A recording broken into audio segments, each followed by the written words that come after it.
అందరికీ నమస్కారం. Welcome to our channel. నేను నిన్న ఒక వీడియో చూశానండి. నాగరాజు గారు క్షమాపణలు చెప్తూ ఇది అనుకోకుండా జరిగింది అని ఒక వీడియో చూశాను.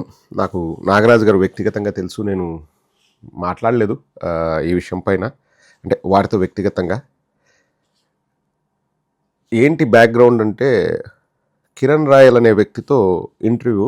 అందులో కిరణ్ రాయల్ అనే వ్యక్తి జగన్ పుట్టుక గురించి ఫస్ట్ టైం మాట్లాడింది నేనే మాట్లాడాను జగన్ పుట్టుక గురించి అంటే, నాగరాజు గారు వారించారు. లేదు అలా మాట్లాడకూడదు అంటే, వారు మాట్లాడొచ్చా అంటే, వారు మాట్లాడినందుకే 11 సీట్లకు పరిమితమయ్యారు కదా, మీరెందుకు మాట్లాడుతున్నారు అన్నట్లు నాగరాజు గారు మాట్లాడారు. నేను చూశాను ఆ వీడియో క్లిప్, ఎక్కడో చూశాను. కానీ సమస్య ఏంటంటే, అది బయటికి వచ్చినప్పుడు మామూలుగా ఒక చిన్న బిట్లులాగా వీడియోలు చేసి వదులుతారు ఫేస్బుక్లో అక్కడ ఇక్కడ. సో బయటకు వచ్చినప్పుడు జగన్ పుట్టుక గురించి మాట్లాడింది నేనే అని చెప్పేసి కింద నాగరాజు గారు ఉన్న ఫోటో కనిపిస్తుంది. అంటే ఇది వీడియో ఓపెన్ చేయకుండా చూస్తే టక్కున అది కనిపిస్తుంది. సో దాని గురించి నాగరాజు గారు మాట్లాడుతూ, నేను ఇంటర్వ్యూ చేసినప్పుడు ఆ మాటలు వచ్చాయి, తర్వాత నేను చూసుకోలేదు, ఎడిటింగ్ వేరే వాళ్ళు చేశారు అండ్ రిలీజ్ చేశారు, తెలిసిన వెంటనే నేను ఆ పార్ట్ను డిలీట్ చేశాను అన్నారు. సో నాగరాజు గారు వ్యక్తిగతంగా ఇటువంటివి ఇష్టపడరన్న విషయం నాకు కూడా తెలుసు. ఎక్కడ అంటే, నేను నాగరాజు గారిని వెనకేసుకు రావట్లేదు, కానీ ఆయన నైజం తెలుసు కాబట్టి నేను చెప్తున్నాను. ఇటువంటివేమీ ఆయన ఎప్పుడు మాట్లాడు. కానీ సమస్య ఎక్కడొస్తుందంటే అండి, ఎవరిని ఇంటర్వ్యూ చేయాలి అన్న విషయంలో ఒక క్లారిటీ అయితే ఉండాలండి. నాకు బాగా గుర్తు, ఒక ఆవిడ ఇంతకుముందు కొందరు పొలిటీషియన్స్పై సంచలన ఆరోపణలు చేసింది, లైంగికంగా వేధించారని, అది ఇది సంథింగ్ ఏదో ఏదో ఏదో ఉందని. అండ్ వాళ్ళు కూడా ఆమె మంచి ఆవిడ కాదు, ఆమె ఇది అది అని చెప్పేసి మాట్లాడారు. సో ఆవిడ ఒకరోజు పోలీస్ స్టేషన్కో కోర్టుకో కంప్లైంట్ ఇవ్వడానికి వెళ్ళి బయటకు వచ్చింది. బయటకు వచ్చిన వెంటనే ఒక 100 మంది అండి, మినిమం 100 మంది మీడియా మిత్రులు మైకులు పట్టుకొని వెళ్ళి madam madam madam madam madam madam madam అని చెప్పేసి మాట్లాడుతున్నారు. అంటే మనం గమనించాల్సింది ఏంటంటే, కాంట్రవర్సీ ఉంటే తప్ప ఏదైనా వైరల్ కాదు అన్న విషయము ఈ పాటికి అందరికీ అర్థమైపోయింది. మసాలా కావాలా. కాబట్టి ఇప్పుడు ఏదో గంట ఇంటర్వ్యూ చేశాడు అనుకోండి, అందులో ఈ 1-2 పాయింట్లను షార్ట్ వీడియోలుగా రిలీజ్ చేస్తాం. చేసినప్పుడు ఏమవుతుందంటే, ఇంకా అది విపరీతంగా వైరల్ అవుతుంది, లేకపోతే ఎవరొకరు విమర్శిస్తారు, ఎవరికొకరు కోపం వస్తుంది.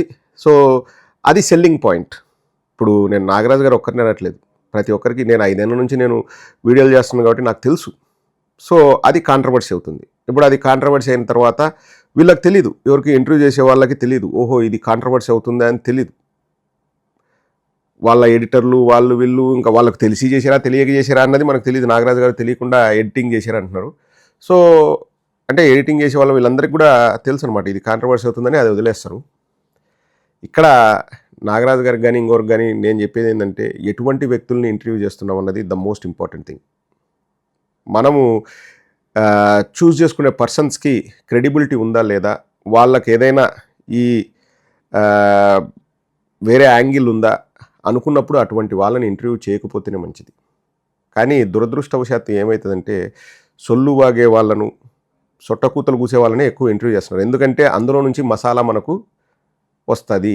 మామూలుగా మంచి మాటలు చెప్పి బాగా మాట్లాడి ఇవన్నీ చేయకండి రాని వాళ్ళ దగ్గర ఏం మసాలా ఉంటుంది? ఆ కిక్ ఉండదు. దీనికి అంతటికీ కారణం నాగరాజు గారు ఇంటర్వ్యూ చేశారా, లేకపోతే నాగరాజు గారు మర్చిపోయారా, నాగరాజు గారికి తెలియకుండా ఎడిటర్ ఎడిటింగ్ చేశాడా, ఇవి కాదు. ఏ విషయం ఒక థంబ్నెయిల్ లాగానో ఒక వీడియో పైన హెడ్డింగ్ గానో పెడితే ఆ వార్త సేల్ అవుతుందో ఈ పాటికే మనందరికీ కూడా తెలుసు. మనం కూడా రోజు చూసి మనకు కూడా విసుగొస్తుంది. అంటే షాకింగ్ న్యూస్, అది చూస్తే మీకు ఏమవుతుందో తెలుసా, వాళ్ళు ఏం మాట్లాడినారో తెలుసా, వీళ్ళు ఏమన్నారో తెలుసా, లోపల ఏముండదు. కానీ ఒక గంట ఇంటర్వ్యూస్ ఇస్తే ఏది ప్రోమోగా కట్ చేయాలన్నది ఇప్పటికి పాపం ఎడిటర్లు అందరికీ క్లియర్గా తెలుసు. వాళ్ళు ఎందుకు చేస్తారు? వాళ్ళు జీతానికి పనిచేస్తారు ఎడిటర్లు. వాళ్ళకేం వ్యక్తిగతంగా బయటికి కనపడరు, వాళ్ళకేం పేరు రాదు, కానీ జీతం వస్తుంది కాబట్టి వాళ్ళకు కూడా టార్గెట్లు ఉంటాయి ఎడిటర్లకి. లేదు కాంట్రవర్సీ ఉండే దాన్ని బాగా హైలైట్ చేయండి, ఈ పాయింట్ దగ్గర బాగా స్ట్రెస్ చేయండి, దీని దగ్గర ఏదో బ్యాక్గ్రౌండ్ మ్యూజిక్ వేయండి, ఫా ఫా ఫా ఫా అని వేయండి, లేకపోతే ఇంకోటి ఏదోటి వేయండి అని చెప్పేసి వాళ్ళకు కూడా వాళ్ళ ఈ జీతాలు ఇచ్చేవాళ్ళు అంటే ఓనర్లు ఇన్స్ట్రక్షన్స్ ఇస్తారు. ఇవన్నీ జరుగుతున్నాయి. So the most important thing ఏంటంటే ఎవరిని ఇంటర్వ్యూ చేస్తున్నాం అన్నది ది మోస్ట్ ఇంపార్టెంట్ థింగ్.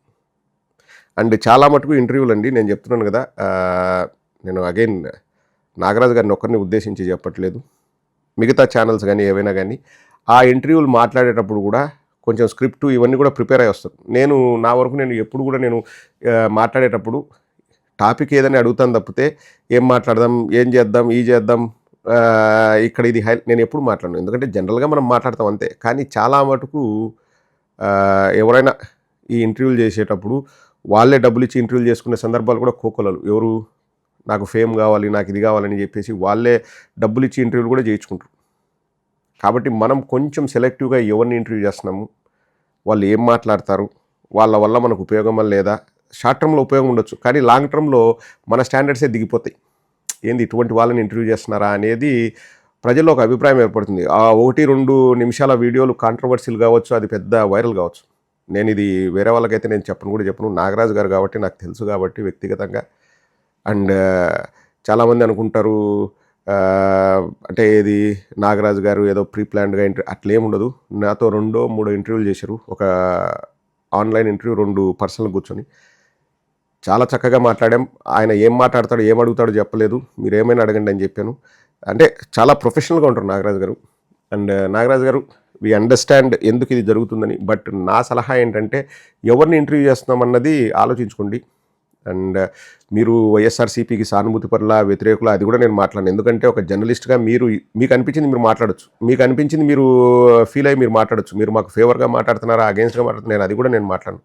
కానీ ఎవరిని ఇంటర్వ్యూ చేస్తున్నారో ఒకసారి ఆలోచించుకోండి.